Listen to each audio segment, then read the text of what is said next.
નમસ્કાર દર્શક મિત્રો, જનઅર્પણ ન્યૂઝમાં આપનું સ્વાગત છે। વડોદરા શહેરમાં આવેલ ઉમા રસ્તા વાઘોડા રોડ ખાતે ફરીથી એકવાર મસ્ત મોટો ભ્રષ્ટાચારનો ભૂવો જોવા મળ્યો હતો।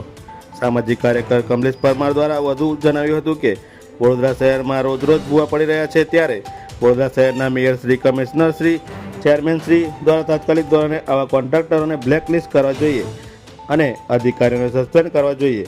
આ રોડનું નવીનીકરણ ટૂંક સમય પહેલાં જ કરવામાં આવ્યું હતું, પરંતુ હલકી ગુણવત્તાના મટીરિયલ વાપરવામાં આવ્યા હતા હોય તેમ જણાઈ રહ્યું છે, જેથી તાત્કાલિક ધોરણે આવા કોન્ટ્રાક્ટર વિરુદ્ધ કાયદાકીય કાર્યવાહી કરી દંડ વસૂલાત કરી બ્લેકલિસ્ટ કરવા જોઈએ તેવી માંગ સામાજિક કાર્યકર દ્વારા કરવામાં આવી હતી।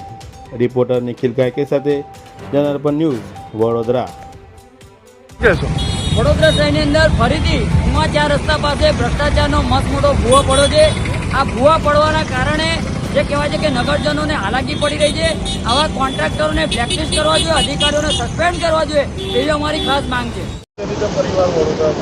વડોદરા શહેરમાં આવેલ જે ઉમા રસ્તા પાસે આજે ફરીથી એક મસ્ત મોટો ભૂવો પડ્યો છે। વડોદરા શહેરનું નામ ભુવા નગરી પડ્યું છે, ખડોદરા નગરી પડ્યું છે, છતાં પણ વડોદરા શહેરના નેતાઓ દ્વારા કોઈપણ જાતનું એક્શન લેવામાં નથી આવતું। આજે જે કહેવાય છે કે આ મસ્ત મોટો ભૂવો જે પડ્યો છે એનો રોડનું કામ ટૂંક સમય પહેલે જ કરવામાં આવ્યું હતું, પરંતુ કંઈક ને કંઈક લાગી રહ્યું છે કે કોન્ટ્રાક્ટરો, અધિકારીઓ અને નેતાઓની ટોનની ટકાવારીના કારણે વડોદરા શહેરની અંદર અવારનવાર ભૂવા પડતા હોય છે। એટલે ખાસ કરીને વડોદરા શહેરના મેયરશ્રી, કમિશનરશ્રી, ચેરમેનશ્રીને આપના મીડિયાના માધ્યમથી અપીલ છે કે આવા કોન્ટ્રાક્ટરોને તાત્કાલિક ધોરણે બ્લેકલિસ્ટ કરવા જોઈએ અને અધિકારીઓને સસ્પેન્ડ કરવા જોઈએ અને વડોદરા શહેરની અંદર એક દાખલો બેસે એ રીતની કામગીરી કરવી જોઈએ, કારણ કે વડોદરા શહેરની અંદર અવારનવાર જ્યારે ભૂવા પડતા હોય અને વડોદરા શહેરનું નામ ભુવા નગરી પડ્યું હોય તો આ વડોદરા શહેર માટે ખૂબ જ શરમજનક બાબત છે। એટલે ખાસ કરીને વડોદરા શહેર સ્માર્ટ સિટી છે, ત્યારબાદ જે ક્રિએટિવ સિટી બનવાની વાત થઈ રહી છે, ત્યારે ખાસ કરીને આવા તમામ ભૂવાઓ જે પડી રહ્યા છે તો આવા કોન્ટ્રાક્ટરોને બ્લેકલિસ્ટ કરો, જેથી કરીને વડોદરા શહેર સ્માર્ટ સિટી બની શકે।